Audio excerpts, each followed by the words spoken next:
Today is the last day of 2024, and we want to discuss about vehicles that you should avoid buying in 2025. I will give my own rationale for making these recommendations. I have identified 5 car models that you should avoid buying if you are intending to invest in taxi business in Nairobi. And then I have also identified 5 other vehicles that I recommend anyone to buy if they are planning to do Uber business, Bolt business in Nairobi.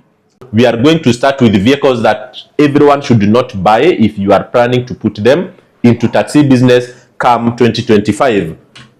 So let us start. So I have 2 categories of slides. So cars to avoid in 2025 and 5 cars that you should consider buying in 2025. So let us start. The first vehicle that I don't recommend you buying is Honda Fit. I know this is a very well-known car model in Kenya. It's a 1300cc. There are some models with 1500cc.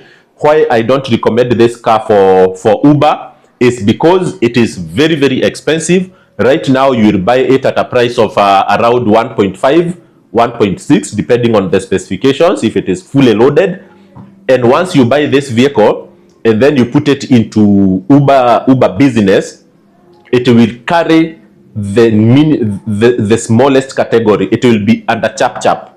And this is the basic for this classifications that I have done here. Any vehicle that you buy right now, below 1300cc, it will go into chap directly. And those people who don't know chap is the lowest category of Uber vehicles that will carry customers for a price of even 200 shillings. So imagine buying a car like this at 1.6 million, at 1.3 million, and then you are carrying customers who will pay you 200 Kenya shillings. It does not make sense. Avoid Honda Fit at all costs, but that is not based on the quality of the car at all. The second vehicle, for the same reason like Honda Fit, avoid Mazda Demio. Mazda Demio is a very, very nice vehicle, a bit expensive compared to other vehicles of the same size. So these are also 1300 and below vehicles, costing 1.5 million. Again, you go and carry customers at a cost at a fare of 200 shillings.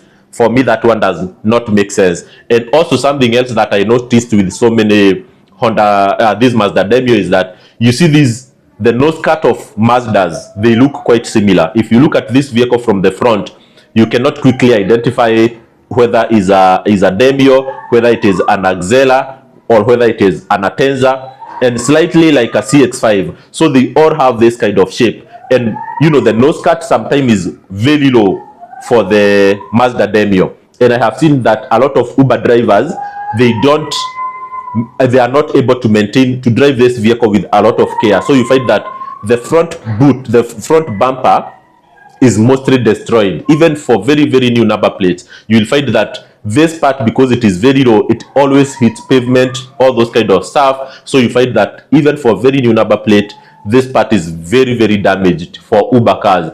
And with this nice kind of looking vehicle, you don't want it to subject it to very harsh conditions. So avoid this vehicle for the same reason as I have given for Honda Fit. The other one that you need to avoid is Toyota Aqua. This is a very, very nice and sleek vehicle. I would say it's slightly bigger than Toyota Vitz, but it costs quite a lot. Right now, you need around 1.3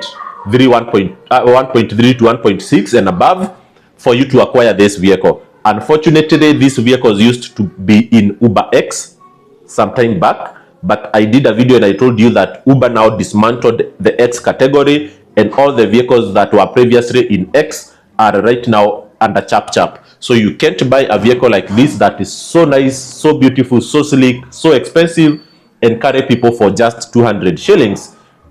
No value for money at all, in my view. The next vehicle that we are talking about that you need also to avoid is Suzuki Swift. Suzuki Swift is a very nice vehicle, very sleek. You have sometimes even the sport version of this that look very beautiful. Again, the cost of this vehicle, I believe it shouldn't be used for Uber unless it is a vehicle that can be placed on higher classes so that it can attract better pricing from clients. So again, just for like Mazda Demio, the nose cut of the new model or the new shapes of Suzuki Swift, you know, they have some of this kind of exaggeration, and if that vehicle undergoes very harsh road conditions, you know, the bumper, the front bumper will also look damaged very easily, in as much as the rest of the vehicle looks quite nice. So for me, I don't think that this is a vehicle that you should invest all that money and just be getting quite a little amount of money from the drivers.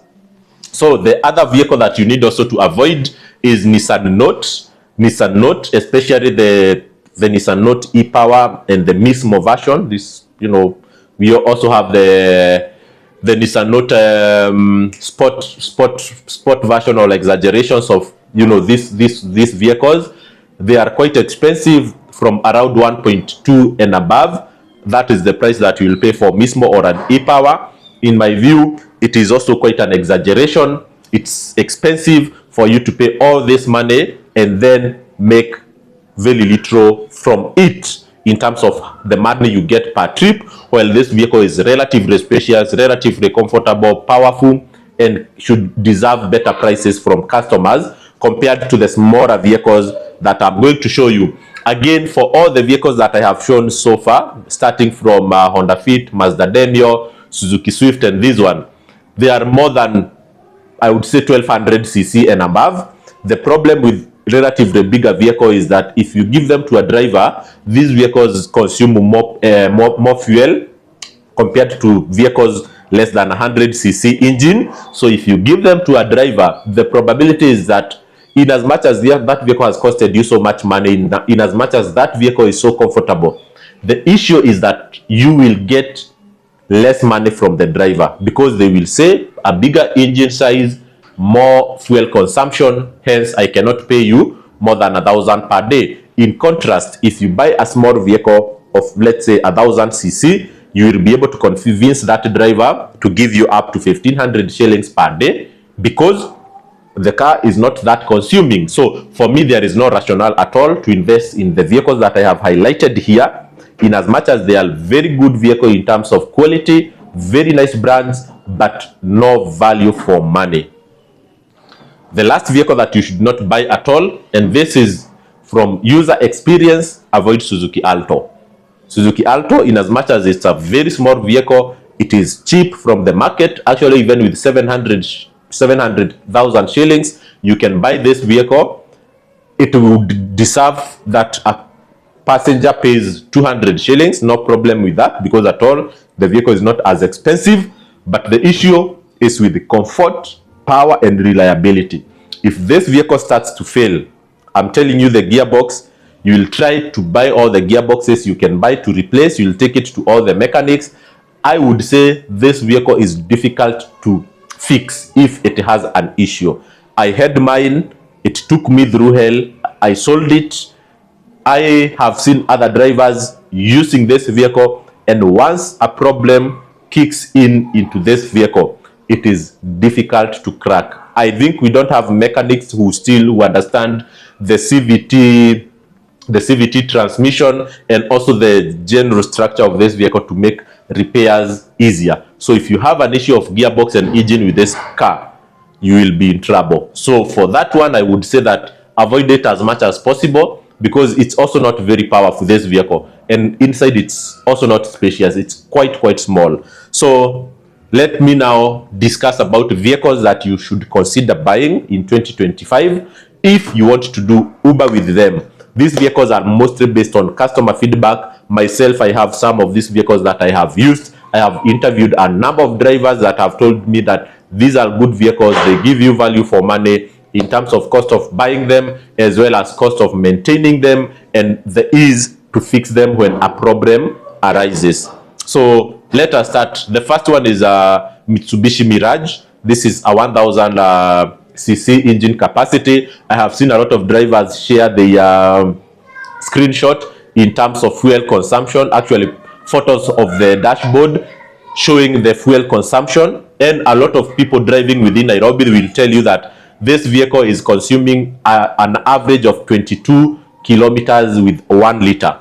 A very, very nice vehicle. It looks nice. It is not as expensive as the vehicles we have seen previously. This one actually with a maximum of 1 million, you will get it. But from 800k to 1M, you can get this vehicle. Quite spacious, 1000cc, fuel consumption is top. So I don't see any reason why you should not go for this one. And again, you will not argue with your driver if you ask him to give you 1500 per day. So he will not argue because the fuel consumption is good. Another vehicle that you need to consider is Passo. Toyota Passo is very well known. It's quite spacious, 1000cc, relatively powerful, and then the reliability of Toyota, no doubt about it. Again, some people always are confused between buying a Passo and a Vitz, but normally from the market you will find that a Vitz, Toyota Vitz, is always more expensive than a Toyota Passo. So this one again is a vehicle that really has proven to be a very, very good car in terms of Uber business within Nairobi, and also very nice for long distances. And as I have mentioned, a Toyota, no questions about quality. Another vehicle that I know most of you will be very might disagree so much when I put it here is Nissan March. Nissan March is one vehicle that will give you the best value for your money. The only situation whereby I would not advise anyone to buy Nissan March is if you are buying it and planning to sell it before, let's say, you use it for like 6-7 years. If you buy a Nissan March, it's for you to keep it. You don't buy it to sell, because try to resell this vehicle and nobody will pay you more than 400,000, no matter how much you bought it for. Because some people will say Nissans have this, Nissans have this. But I also watched another video that was done by another guy who reviewed a Nissan March vehicle and said the gearbox issue with these vehicles were for the models before 2011 year of manufacture, moving backwards. So from 2006 to 2011. For myself, I have 2 of these vehicles. I know my other friends that have these vehicles. They have been doing Uber. Some have been used privately. And I can tell you all of them are 2012 models and above. And the issues of gearbox and I don't know what, it's not here nor there. I can tell you for the 4 years I have had Nissan March, I have not seen anything that you can say it is outside the norm. Of course, you'll take it for normal service, you'll take it for replacement, you do 1, 2, 3, like what other people do with their normal cars. But in terms of quality, this is a very nice vehicle. Why again do I recommend this one? It is also relatively very cheap compared even to vehicles that fall within the same power range or the same capacity of vehicle. You compare this one with Mitsubishi Mirage, this is cheaper. Compare this with Passo, this is cheaper. Compare it with Vitz, it is cheaper. So you get everything that you want in terms of value for money. The only place where you will lose is if you buy this vehicle and all of a sudden you change your mind, you want to upgrade and buy another one, and hence you need to sell this one. At that point, you lose money. Why? Because a Nissan in resale, it doesn't do well. The other good vehicle that you need to consider is a Daihatsu Mira. This is a 650cc. I would say that this vehicle, people compare it so much with Mazda Caro. People would compare it with Suzuki Alto. But I find that this vehicle is normally a bit more spacious than Suzuki Alto. It is also more spacious than I would say Mazda Caro. And again, the beauty of this Daihatsu Mira is that I heard that Daihatsu Mira and there is this vehicle called Toyota Pixies. They share almost everything. Actually, this Toyota Pixies, I don't know whether it's Toyota Pixies or it's Daihatsu Mira. Both of them are built in the same factory. So when you see this one, you should see a Toyota. When you see a Toyota Pixies, you should see a Daihatsu. And that's why a lot of drivers will tell you that this Daihatsu Mira has been very, very popular in Kenya nowadays. Not because it is very powerful, but because it is slightly spacious than other vehicles that look the same.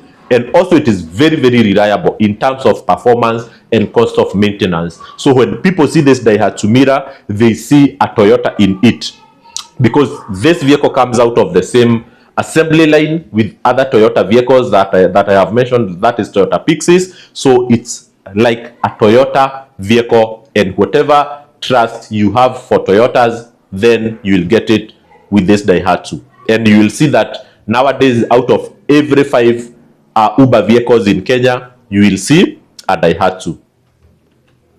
And then I think this should be the last one, is the Honda and Wagon. So this is also a vehicle that is quickly getting popular in Kenya in terms of taxi drivers using it. I have seen so many people driving it nowadays. It is confused with so many other vehicles that are out there, like Mitsubishi Custom, Mitsubishi and Wagon. There is this Suzuki Wagon R. So there are so many vehicles, the Nissan Days. There are so many vehicles that now have this, shape that all look similar. But from all those vehicles, the Honda and Wagon looks a bit slightly bigger. And also, I have heard that, for the Nissan and Suzukis of this shape, they have had some reliability issues. But this one, the drivers that I have spoken with, they have told me it's quite nice. And on the side of power consumption or fuel consumption, this one is giving them 22 kilometers per liter on average. So those are the vehicles that I wanted to share with you for the purpose of business in 2025. You want to make sure that you get money, where you put your money in equal measures, what we call value for money. Don't invest so much money and get less return. After all, Uber has told us that your vehicle will only have 4 years to work before they don't need it anymore. So if you put so much money, let's say 1.5 million, you are guaranteed that you will not be able to make that money back in 4 years. So you need to make sure that you buy a vehicle that falls within the range of between 700 up to 900,000, so that in 4 years you are able to make your money back from profits. Again, buy a vehicle that you are able to sell if you are done using it. So in that case, avoid so much the Nissans, because the resale will kill you. So that is it from today, and see you in the next video.